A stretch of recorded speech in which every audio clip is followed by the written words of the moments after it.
Seorang penganggur mengaku mendengar bisikan dan memohon dihantar ke hospital mental ketika dihadapkan ke Mahkamah Session pada Selasa atas pertuduhan samun sehingga menyebabkan kecederaan terhadap seorang wanita awal bulan ini.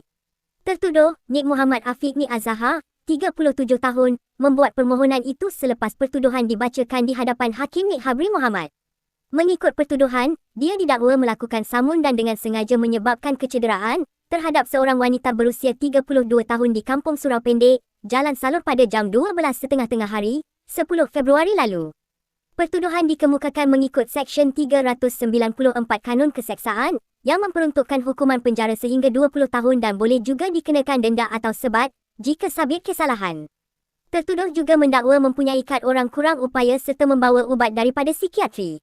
Susulan itu, mahkamah membenarkan permohonan untuk pemeriksaan mental di bawah Seksyen 342 Kanun Tata Cara Jenayah dan mengarahkan tertuduh menjalani pemeriksaan psikiatri selama sebulan di Hospital Bahagia.